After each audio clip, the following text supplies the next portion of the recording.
Welcome back to the channel, guys, for yet another edition of Primed and Lubed. I hope you guys are having a great weekend as it's nearing the end. And hopefully everything is going good in your world. As far as the Edmonton Oilers, they're improving. They are improving. But they still have a few guys, what I call MIA, as you can tell on the title. Where's Hyman? Where's Connor? Where's Stuart Skinner? They haven't had exactly the greatest outings thus far this season. So before I dive into the Flames-Flyers game, and then we're also going to talk about the Predators and Stars. We're going to cover all four games that happened this week. And then I want to talk about what is goalie interference, because there was two occasions on two games this week that I was supremely frustrated with. I don't get this anymore. I don't understand what these guys are doing anymore. And I want you guys to chime in on it. We'll look at the league leaders. Well, it's actually the Pacific. Well, actually, I won't be covering the league leaders tonight. As I didn't get that graphic done, and I do apologize for that. The Predators and Stars, we'll dive into that. Pacific standings, I'll get a little bit more into detail with that. The rumor mill, we're going to do the reflections piece on Dr. Randy Gregg, and then, of course, next week it'll be on Craig McTavish. Of course, both of those men are being inducted into the Edmonton Oilers Hockey Hall of Fame later this week when they take on the Pittsburgh Penguins. We'll do another poll question and chime in for final thoughts. It would be awesome for you guys to do so. But yeah, a lot of... I'm concerned, but I'm not concerned. But the numbers that the Edmonton Oilers have right now, and I'll shortly get into it, are concerning. When you actually see it, you'll be very concerned about what you see. Once again, guys, it would help me out a great deal if you hit that like, share, and subscribe button. It would be greatly appreciated, as it'll help grow my channel. And then also, I'd love to hear from you when you text in to final thoughts. But without further ado, let's just take a look at some of the... Find it here.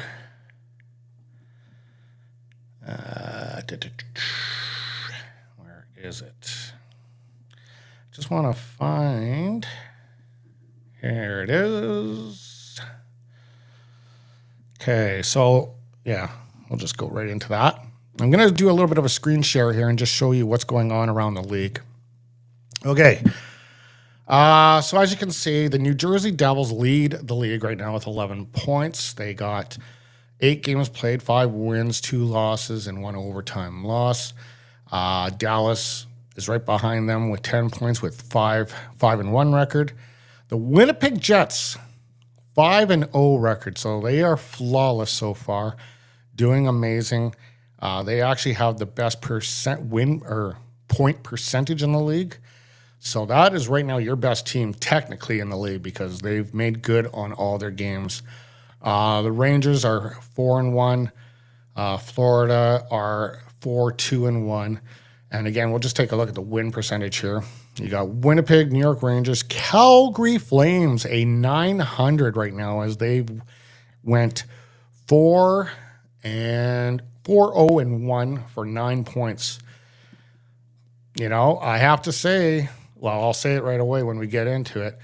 And of course, we'd go all the way to the bottom here, and we see in 28th place with their win percentage of .333 is the Edmonton Oilers. Concerning, yes, but we saw what they did last year.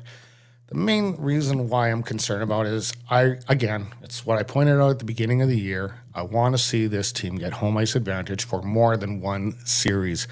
So, yeah. Little disturbing to see that. And then we'll take a look also at their power play, which is these numbers are actually very alarming. The Oilers' power play percentage is 6.7. 6.7. They literally have had, let me just see here, power play goals. Goals against, goals for. Okay, let me just see if I can find that.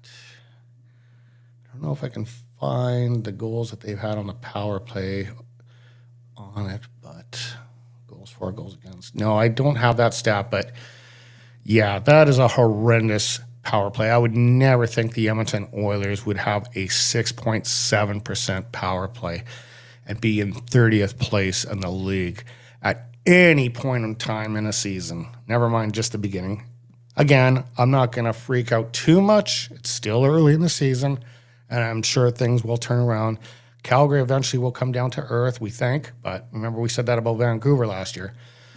Penalty kill is even worse. The Oilers are only killing 55%. They are dead last in the league. So both special teams is brutal right now. Connor McDavid, like literally, Brett Kulak right now has more goals than Connor McDavid. That's, I would never think I would ever hear that Brett Kulak has more Edmonton Oilers goals than Connor McDavid. But you know that won't last forever. Brett Kulak only had 3 goals all of last year. Okay, let's get into the week that was. Excuse me, let me grab some water. And it started off with the Calgary Flames and Philadelphia Flyer games. Both games,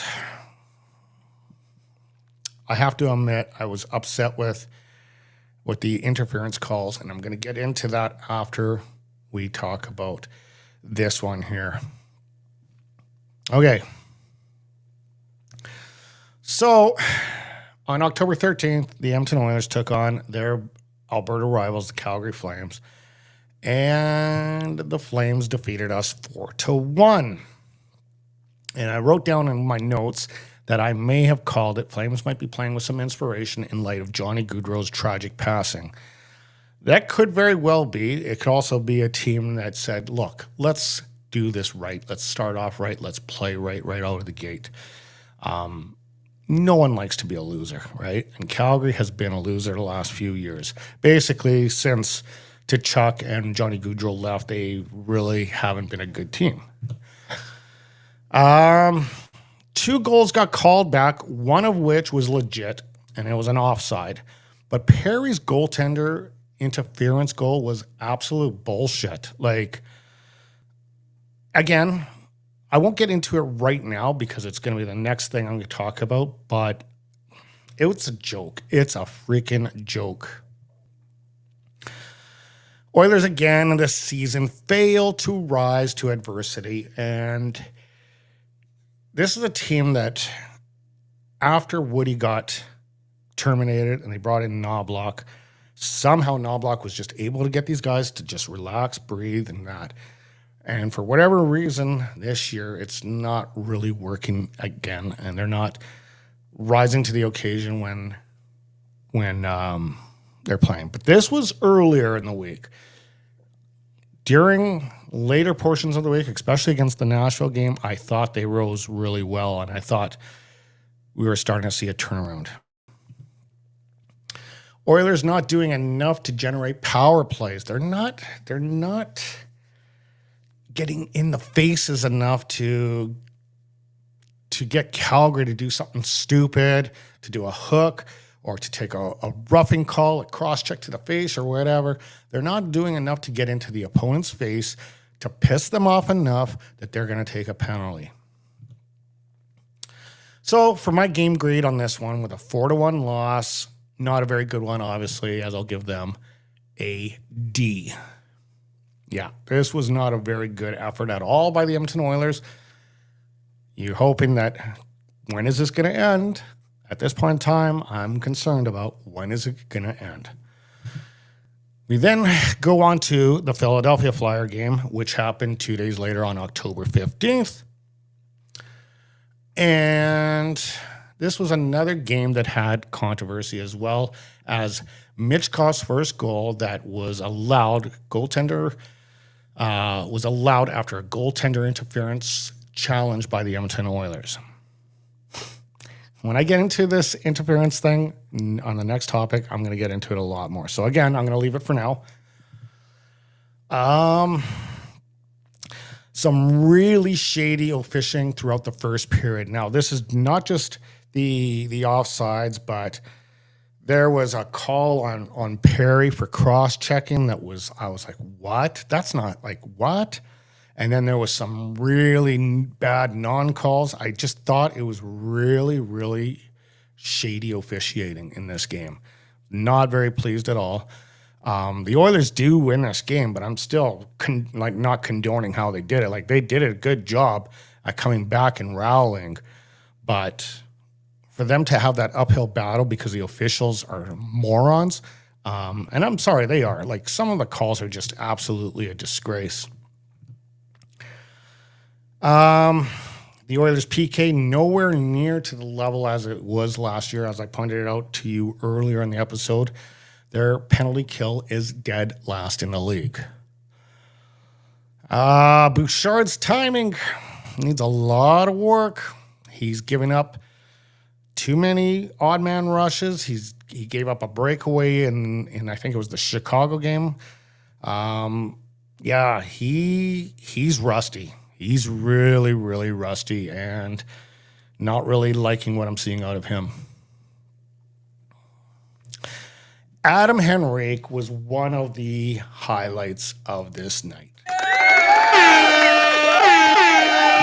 I have to say, absolute beauty of a backhand. Couldn't ask for more, and that kind of cued the comeback as the Oilers would start to rally and start to make a difference in this game that looked like it was going to go Philadelphia Flyers' way. The Oilers finally respond to some adversity and show some fight and unity. So my game grade for this one, they did win. They did it the hard way, but I am going to give them a C+ on this one. They still have a ways to go. The power play still sucks. The penalty kill still sucks. They need to get better at those aspects of the game. And we go back to the main menu. And we're going to talk a little bit about some goaltender interference. Now, if you guys watched those two games, there were two very, very different plays, and I'm going to explain what happened when I get into that scene. Actually, I'll dive into that scene right now. So it really coins the question is, what is goaltender interference? I'm baffled. I don't understand the ruling anymore after all these years of seeing some calls that I'm like what? Like how? Why? It's mind-blowing. We take a look here at the goal that was disallowed Sunday versus Calgary. Now I'm going to move this down. Just 1 second so you can see it. And there we go. So as you can see, Corey Perry is right up front, just slightly in the blue paint. He's not making, this angle is kind of a tough angle. I did actually have some video footage, but I was too worried that I would get a copyright strike by playing it, so I couldn't do it. But he's not making contact with the goaltender. The puck goes in. It gets challenged. And there you go. No goal on the play, which I was a little bit choked about. The very next game later against Philadelphia, Michkov is literally hacking at Stuart Skinner's pad here and basically using his stick as a shovel to lift his pad. The Oilers, it goes in the net. The Oilers challenge, and the goal was allowed. The Oilers were hit with a 2-minute minor penalty for delay of game. I don't know, guys. It's sometimes is very, very frustrating to watch this stuff unfold. And what are your thoughts, man? I want to get your guys' thoughts on this. Am I missing something? Am I missing something in regards to that rule? Because 2 days in a row, and not to mention the Calgary game had some bad officiating in general, or the Philadelphia game had bad officiating in general. 2 games in a row of this is starting to get a bit much. So, yeah, chime in. Give me your thoughts. If you guys can't do it tonight while I'm live, feel free to chime in on my message board. I'd love to hear your thoughts on it and maybe get a different perspective. Maybe I'm wrong. I don't know. But in my opinion, I don't understand it.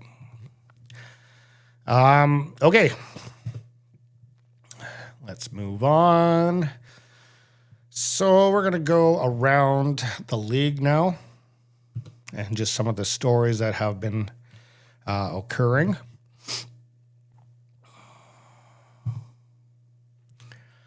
And get into that. Okay, so Stars sign goalie Jake Ottinger to a 8-year, $66 million extension. Congratulations to him. He looked really good against the Oilers on Saturday. Was it Saturday? Yeah, on Saturday. Looked very good against the Oilers. Philip Gustafson scores first goalie goal in Minnesota Wild history. That happened earlier last week. OHL is cooperating with the sexual assault allegation on the Team Canada players. And Malkin scores his 500th. Crosby hits 1,600 points for the Penguins. So some huge, huge, huge achievements for those guys. And can't say enough about Sidney Crosby. He is quite a specimen and an amazing athlete. Okay, let's move on to the Predators and Stars. As this is the second set of games that happened. It was a busy week. There was 4 games.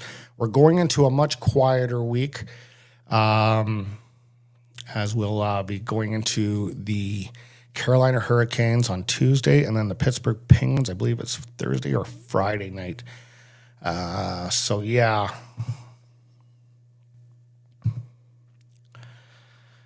Okay, game notes for October 17th against the Nashville Predators. This is probably the Oilers' best game thus far this season, hands down.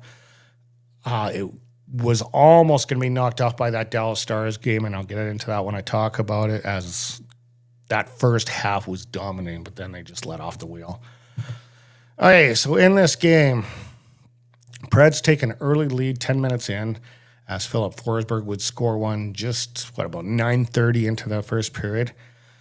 And we're starting to think, here we go again, but it wouldn't be the case. Nurse squares off with Michael McCarron, and this sparks the Edmonton Oilers pack-like mentality. They were like wolves out there after that. And I think this moment here might have sparked their season too, because even in that Dallas game, they still had that fight.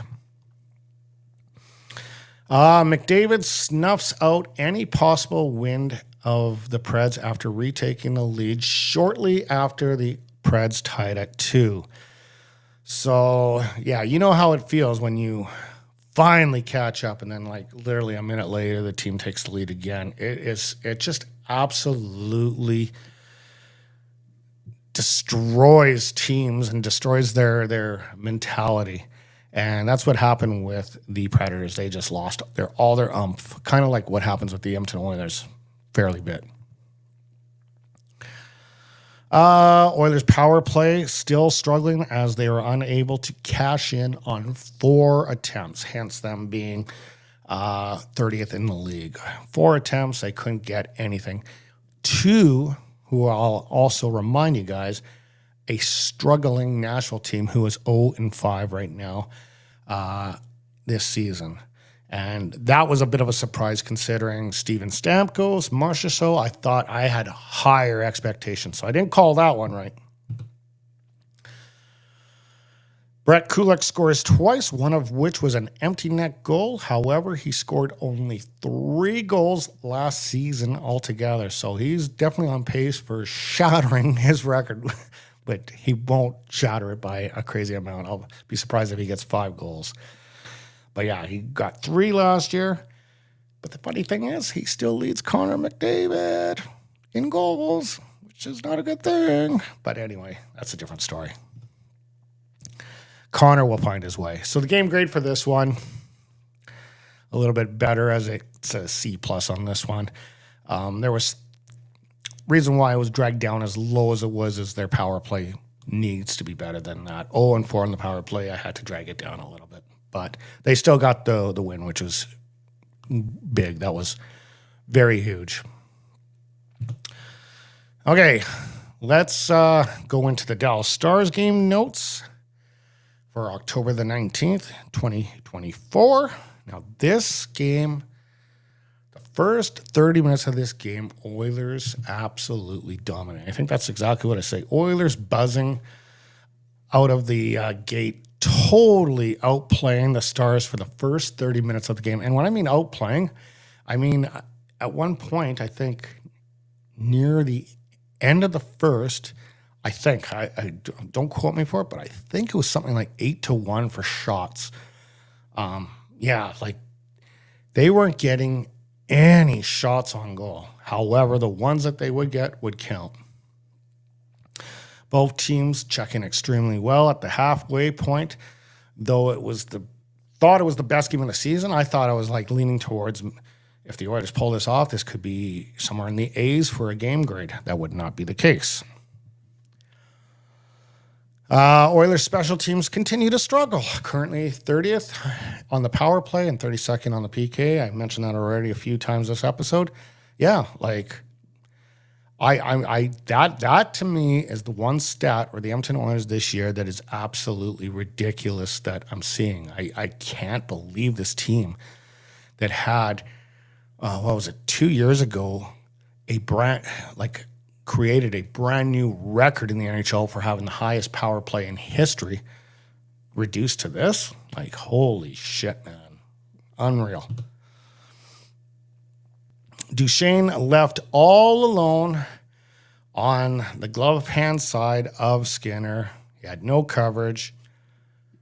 And the first one goes in. Obviously, this one would get into Skinner's head, and he'd become really super leaky. He's been struggling to find his way as well. But, you know, when your defense has been snuffing out the offense to a point that they're literally getting 1 or 2 shots in a period on him, you need Skinner to make a few of these saves. You need it. Yes, he was right in front of the net. That's a hard one to make, but this team, again, it's that adversity that I've been bellowing out multiple times. They're struggling with adversity, struggling to retain their toughness and that. But it's coming around. It is coming around slowly but surely. And they got a couple tough ones against Carolina and Pittsburgh coming up, so we'll see how they do, especially against Carolina. Carolina's playing really well. Once again, they collapse under adversity. I just mentioned that. And my game grade for this one, like I said, halfway through it, I was leaning towards maybe giving these guys an A. It was that amazing of a first half of the game, but then it just went all, you know what, to crap. And I'm going to give them a D on this one. What can I do? I mean, adversity is not their friend at all. One bit. Okay, where are we now? Okay, so let's take a quick look at the Pacific standings and where the Oilers line up in that regard.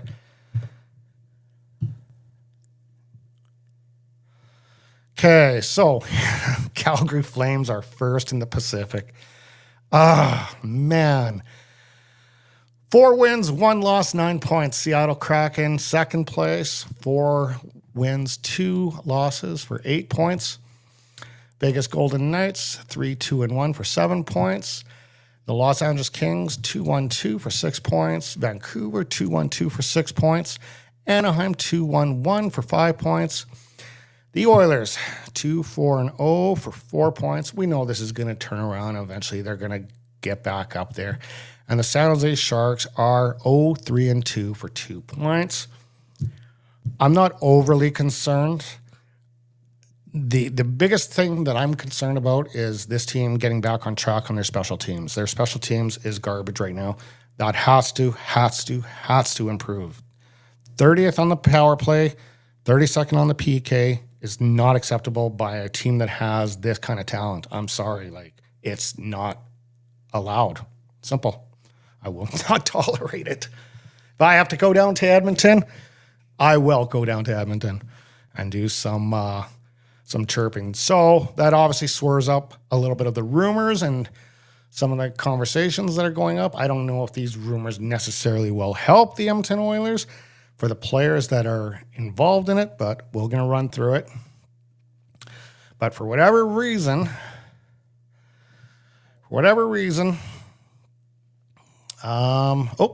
it's not the rumor mill. It's the next games.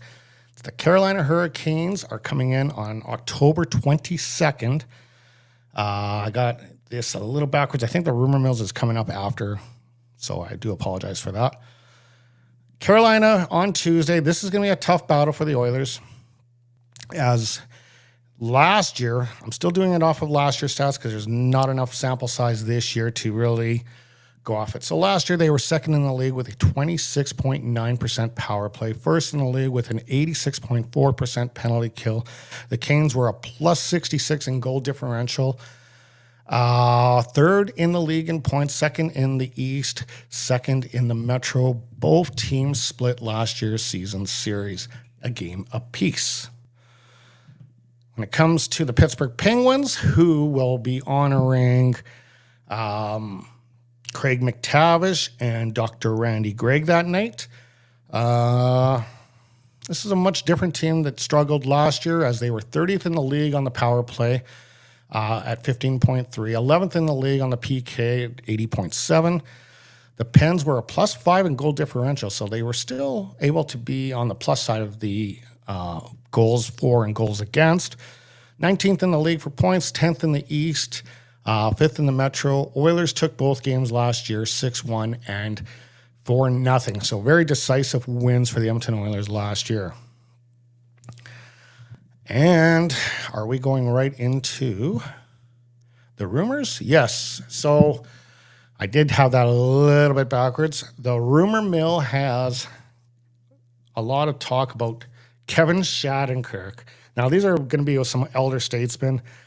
As the Oilers' defense keeps faltering, they want to try to get some senior leadership in there. So he's one of 2 names. The other name I'm hearing as well that has come to the surface is Mark Giordano. Personally, I don't think either of these guys are going to be on the team. I think they are just rumors. And I don't think they would help our team all that much. I think, especially Mark Giordano, he's 41 years old. Like, how much can he still give at that age in a competitive professional sport like hockey? So I don't know. The Oilers do have to make adjustments to, and whether that is bringing in players, but we have to find a way. Well, they are finding a way. Like, they are playing better. That Dallas game, they played good up until, the first goal went in. And I think it really boils down to Skinner really buckling down. Like, I hate to hold him as hostage, but we need him to rise to the occasion. We need our captain to rise to the occasion. For a guy that on that series says, dig in, well, it's time for him to dig in now. I hate to say it. And I'm not trying to, be condescending towards McDavid, but we need more out of him, 100%. Okay, where are we going? Okay, so now we're going to do our reflections piece on Dr. Randy Gregg. Yeah, he was a really a forgotten player in my time, like because we had Wayne Gretzky, we had Mark Messier, Glenn Anderson, we had all those guys. So he was a huge piece of the Stanley Cup win. And I'm just going to get right into that video right now. Third and fourth installment of Reflections, I'm going to two guys that are going to be going up on the Edmonton Oilers Hall of Fame. I'm talking about Craig McTavish and Dr. Randy Gregg. So for this week's episode, we're going to talk about Randy Gregg. Now, I got to be honest with you guys.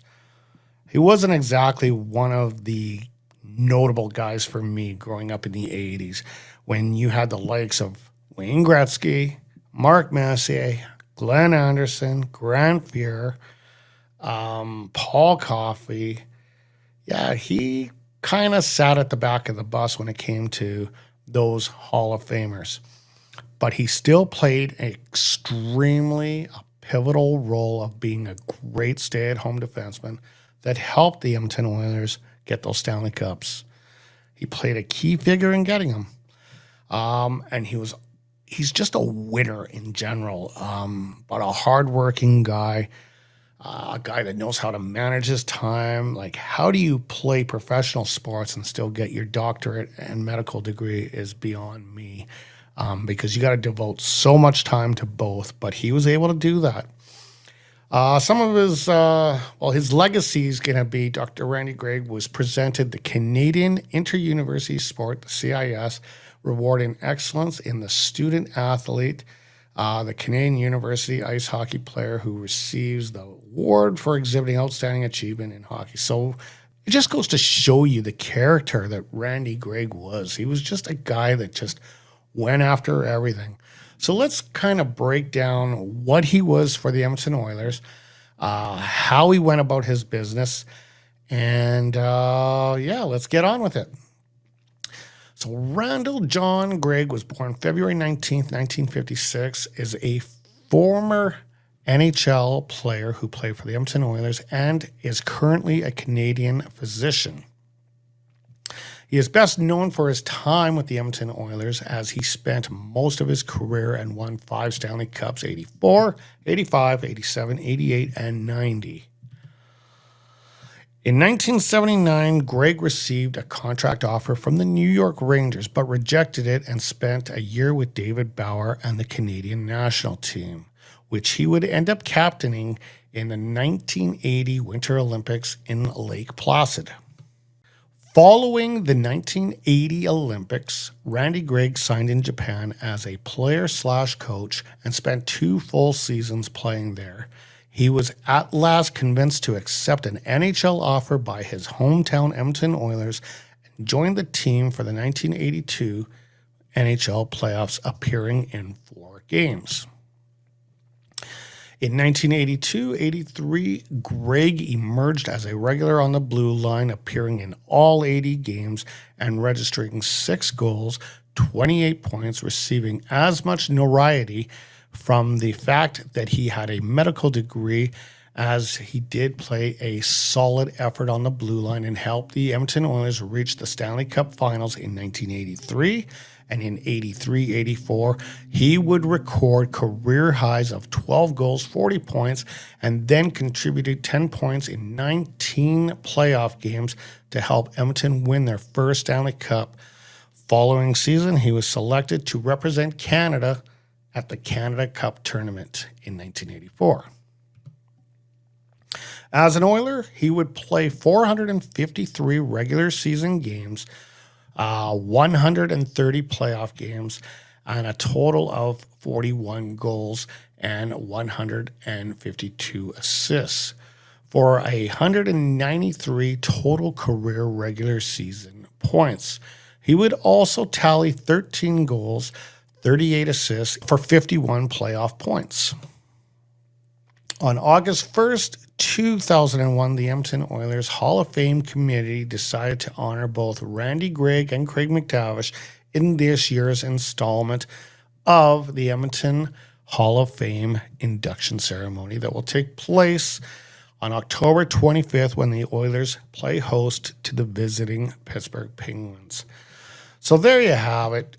Just an amazing guy, a guy that had an amazing work ethic, a guy that knew that, one day hockey will wind down. And these are also in the early years. He wasn't making what defensemen make these days.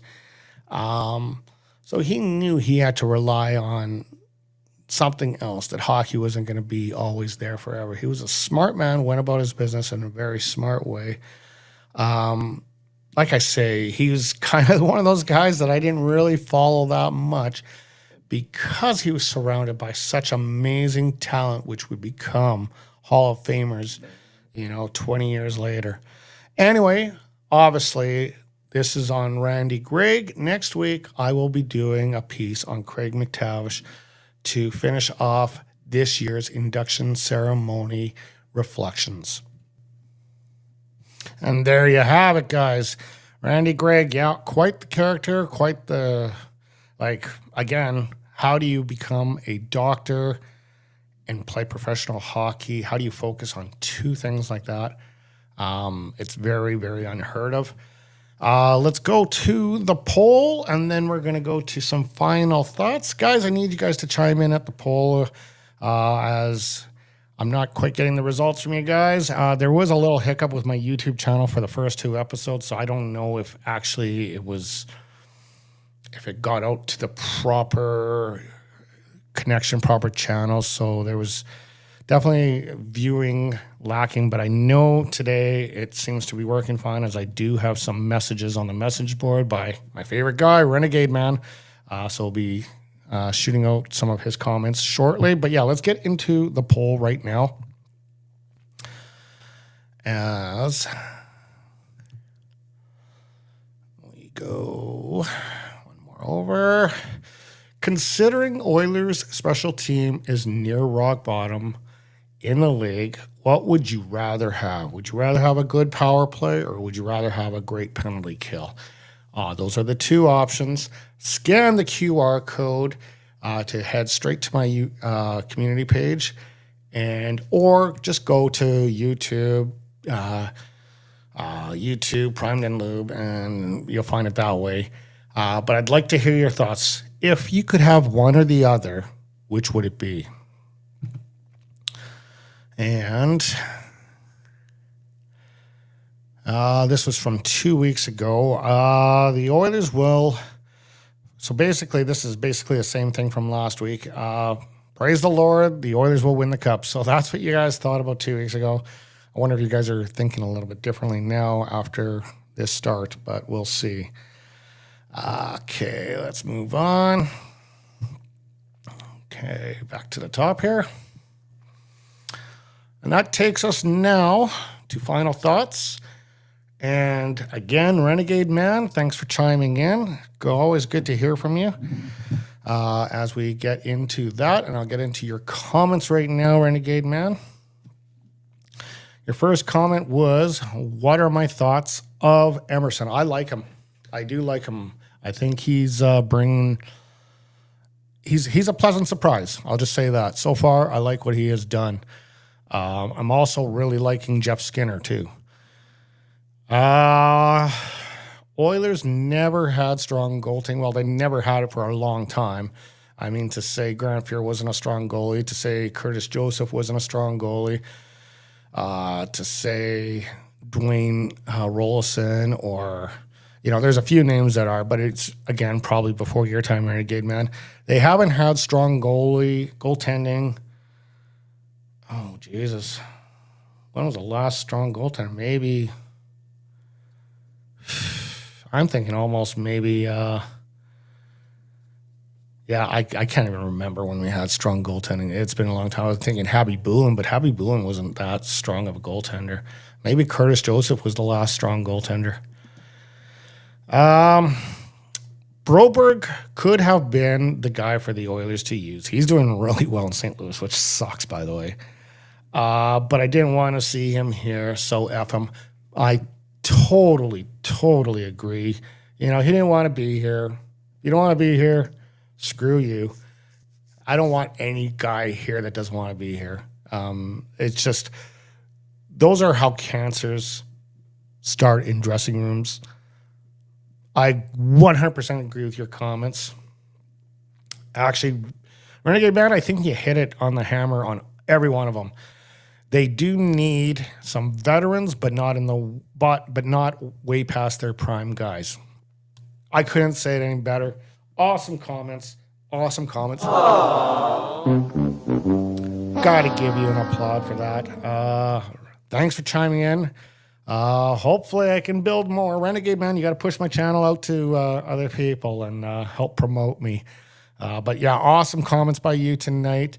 Again, guys, I want to see this team do better. I want to see a team that is going to go into the playoffs and have home ice advantage.